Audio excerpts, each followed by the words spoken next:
Welcome back to माय मोठी food maker channel. कसे आहात सर्वजण? आय होप तुम्ही ठीक असाल। घारी भोपळा हा इतका मोठा असतो की घारी करून घारी भोपळा हा उरतोच। उरलेल्या घारी भोपळ्याचे काय करायचे हा प्रश्न येतो। त्यावेळी आपण काय करतो की दुसऱ्यांना घारी भोपळा देऊन टाकतो। त्या दुसऱ्यांना घारी भोपळा द्यायची काहीच गरज नाही। आपण पटकन होणारी घारी भोपळ्याची भाजी करूया, तेही 2 वस्तू वापरून। घारी भोपळा स्वच्छ असा धुवून घ्यायचा आहे आणि वरून साली छान अशी काढून घ्यायची आहे। साली काढून घेतलेला घारी भोपळा आता आपण चिरून घेऊया। करत असताना सुरुवातीला बघा अशा पद्धतीने छान असं उभे कट करून घ्यायचं आहे। त्यानंतर त्याला चौकोन असं छान असं कट करून घ्यायचं आहे। कट करत असताना जास्त मोठं कट करायचे नाही, तर बारके असे कट करायचं आहे, जेणेकरून लवकर शिजेल। अशा पद्धतीने छान असा भोपळा चिरून झालेला आहे। आता आपण एका पात्रामध्ये याला काढून घेऊयात। भोपळा छान असा चिरल्यानंतर आता बारीक असा कांदा चिरून घ्यायचा आहे आणि मिरची देखील बारीक चिरून घ्यायची आहे। फक्त 2 वस्तू वापरून आपण छान अशी भाजी तयार करायची आहे। गॅस मंद आचेवर ठेवून एका पॅन मध्ये 2 चमचाभर इतकं तेल टाकून घ्यायचं आहे। तेल छान असं कडवायचे आहे। तेल छान असं कडून झाल्यानंतर त्यामध्ये जिरे, मोहरी, तीळ टाकून घ्यायचं आहे। आता यामध्ये लगेचच बारीक चिरलेला कांदा, मिरची यामध्ये टाकून घेऊया। कांदा आणि मिरची यामध्ये थोड्या प्रमाणात छान असं भाजून घेऊयात। भाजत असताना जास्त भाजायचे नाही, तर थोड्या प्रमाणामध्ये भाजायचं आहे। थोड्या प्रमाणामध्ये भाजायचं आहे म्हणजे काय करायचे आहे तर 50% एवढं भाजून घ्यायचं आहे। त्यानंतर आता बारीक चिरलेला छान असा भोपळा यामध्ये ओतून द्यायचा आहे। लगेचच त्याला छान असं परतून घेऊयात।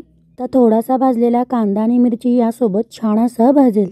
ही भाजी भाकरी सोबत इतकी छान लागते ना, एक भाकरी खाणारे 2 भाकरी नक्कीच खातील। आता यामध्ये थोडंसं चवीनुसार नमक देखील टाकून घेऊया आणि छान असं याला परतून घेऊयात। आता याला झाकण लावून देऊया आणि छान असं वाफेवर याला शिजवून घेऊयात। जवळ 1 ते 2 मिनिटं छान असं शिजवून घ्यायचे आहे। 1 ते 2 मिनिटं झाल्यानंतर आता झाकण काढून घ्यायचं आहे। झाकण काढून झाल्यानंतर आता यामध्ये थोडंसं हिंग टाकून घेऊयात। हिंग टाकल्यानंतर त्याला छान असं हलवून घेऊयात।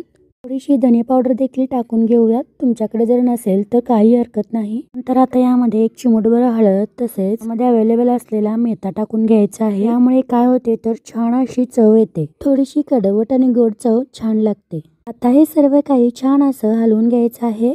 नंतर आता यामध्ये थोडंसं पाणी टाकून घेऊयात। पाणी जास्त टाकायचे नाही, तर कमी टाकायचं आहे। पाणी टाकल्यानंतर आता याला झाकण लावून द्यायचं आहे आणि 1 ते 2 मिनिटं छान असं शिजवून घ्यायचं आहे। 1 ते 2 मिनिटं झाल्यानंतर आता झाकण काढून घ्यायचं आहे आणि थोडीशी साखर टाकून घ्यायची आहे। तुम्हाला जर यामध्ये गुळाचा वापर करायचा असेल तर करू शकता। भोपळा छान असा शिजला आहे की नाही ते चेक करून घ्यायचं आहे। बघा भोपळा छान असा शिजलेला आहे। गार्निशिंगला बारीक केलेली कोथिंबीर टाकून घेऊयात। ओले खोबरे देखील किसून यामध्ये टाकायचं आहे, यामुळे खूपच छान अशी चव येते। बघा तयार झालेले आहे घारी भोपळ्याची मस्तच भन्नाट चवीची, आता जिभेवर चव रेंगाळणारी देशने खाल्लेली भाजी। तुम्ही ही रेसिपी नक्कीच ट्राय करा। हा व्हिडिओ आवडल्यास नक्कीच लाईक, शेअर, सबस्क्राईब करा।